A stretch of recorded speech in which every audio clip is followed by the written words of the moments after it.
Let's talk a little bit about coordinate systems with our robot. Now we have several types.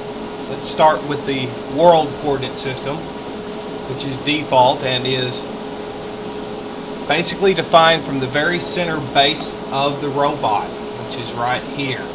Okay. If we wanted to mount the robot upside down, we could change that. But by default, it is the center of the robot. But we can make it flip. Okay. So let's keep things simple. We have our right-hand rule up here.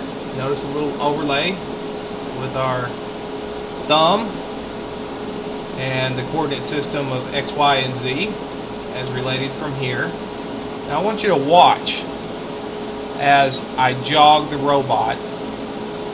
We're going to be jogging in linear mode. So let's refresh our screen here so we can see the current XYZ. Notice it's defined in millimeters.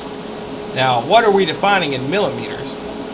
Well, what we're defining in millimeters, we can get this rotated around, is this very center point of the robot. Okay? This base plate for the end effector. Now, if we had a different tool loaded and a different end effector, it would reference from the center point of that tool, okay? Wherever we define the end of that tool. But tool 0 is always got to be there, and it's always going to be the center of this end effector mounting plate. Okay? So what we're saying right now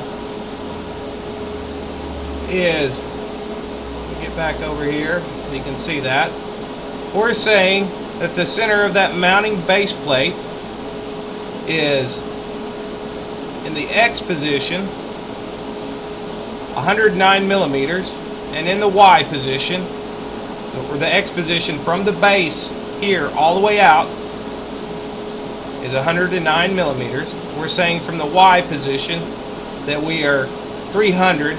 It's a little 3D. It's hard to tell with it being a 3D workspace, but that is going to be 351 millimeters. Okay? And then the Z in the positive is 550 millimeters. And if we were to measure that with a tape measure, that's pretty much what we would come up with.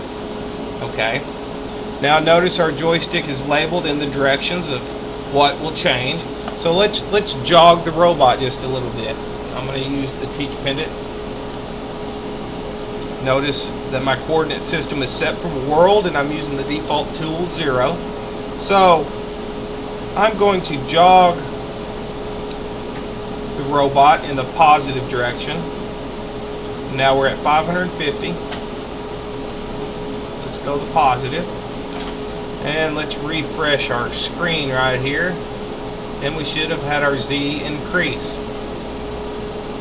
And it did. It went positive to 641. Okay? If we want to do the same with the Y, I'm going to move the joystick to the right slightly. And if it will cooperate.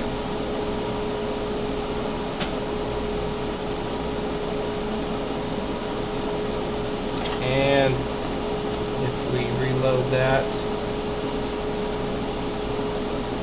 we should have increased positive, so we're at 405. We went to the right. Notice the right hand rule for the orientation, because if we wanted to define, because we're doing linear, we're defining that spot in a three-dimensional space, then we need 3 points, X, Y, and Z. If it's two-dimensional, we would just need X, Y.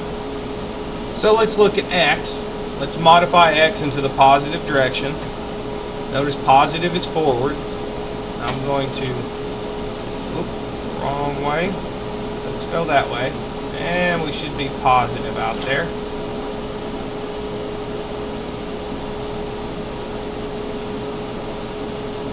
And we went to 189 millimeters. So, if you want to know how the world coordinate system, imagine yourself the base. Imagine your feet planted as the base of the robot. Hold your arms in the right hand, or hold your fingers in the right hand rule and that will give you the direction of travel. What's positive and what's negative in your coordinate system. So, let's look at the base coordinate system.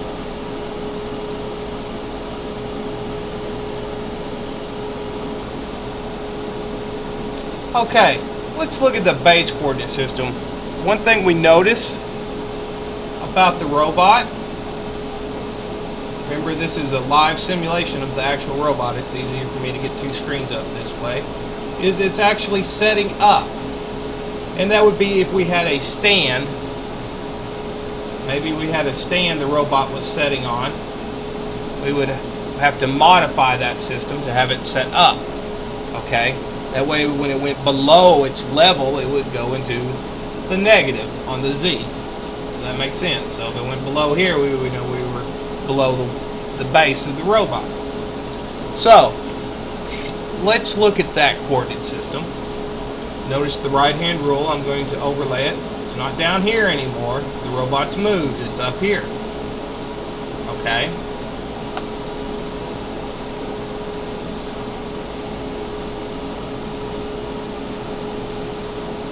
So let's look at our jogging from this perspective.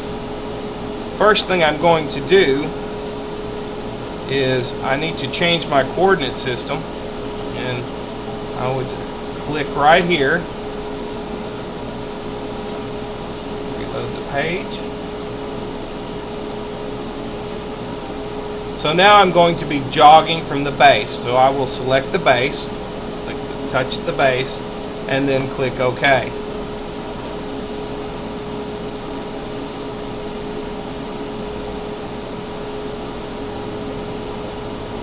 Notice coordinate system is listed as base right here. Okay. Now, let's look at this. The only thing that it's changed on our base is the Z. The base has moved up. X, Y, and have not changed. We've basically lifted the robot up. So, if we were to jog the Z direction, nothing's changed in the orientation. I want to go up.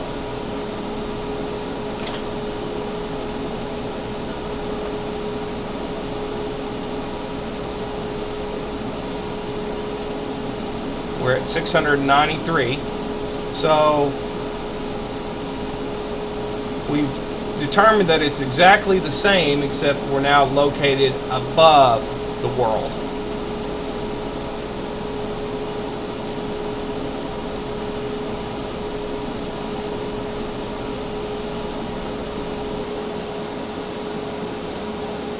Okay, so now let's look at the coordinate system, and we've changed it to tool 0.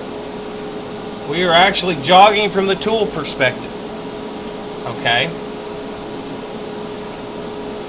Now, what we notice here is our X, Y, and Z rule has flipped. Okay. Notice Z now becomes back towards the robot. Now, one thing, if you're not used to it, the jogging, if you're doing some programming and you select a tool and then you go into the jogging mode and you don't realize that you've changed your coordinate system to tool, you'll begin jogging the robot and it will not work the way you expect it. So if it seems to be jogging funny, you need to go check your coordinate system and make sure it's set for world or work object or whatever you're familiar with jogging on. So let's look at this. I'm going to enable the robot. Now Z, the positive is back towards the robot. So we are at 442 millimeters. Let's move that position. This is what we are saying. We're saying this is 442 millimeters out from the base right here. To here is 442 millimeters. Let's move it back. So it should increase.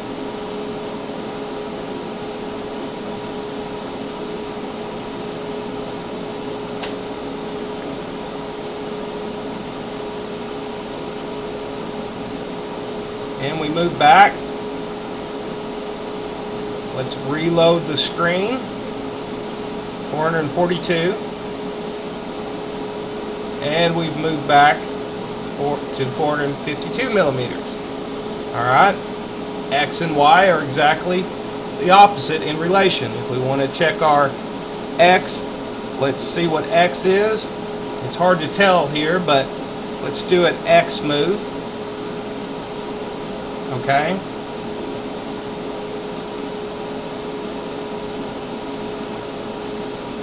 That should be in the positive.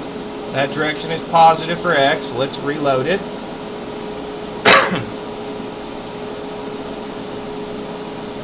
Notice our X has increased. If we do the same thing with Y, we'll notice that Y is now in relation to the Z. Y and Z have flipped places on us. So let's go in the Y direction now from this coordinate system. And if we go up, let's see what our Y changed to. Let's reload the screen. We're at 293. And now we've moved up to 300 millimeters. So you can see the coordinate system has quite a bit to do with jogging and positioning the robot.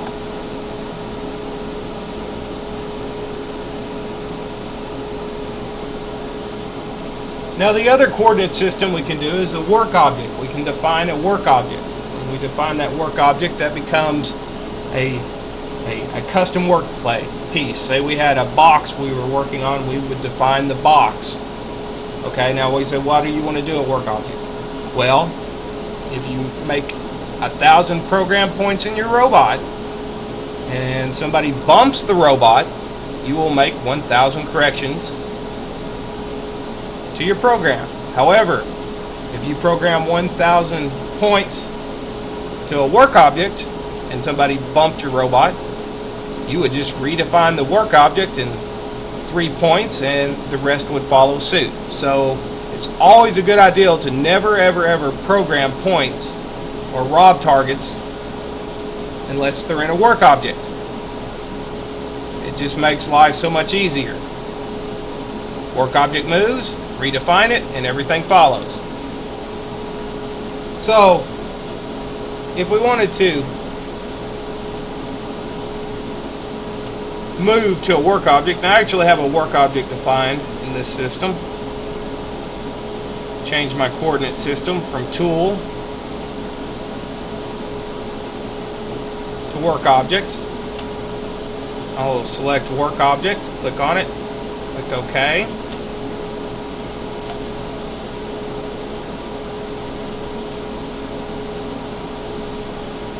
Make sure you change your coordinate system. It's set to work object. I have work object graph 1, which is basically a spot in front of the robot. Notice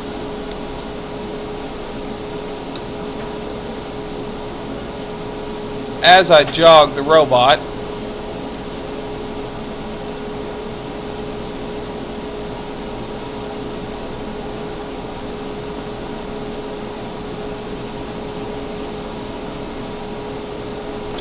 make sure I select my pen tool.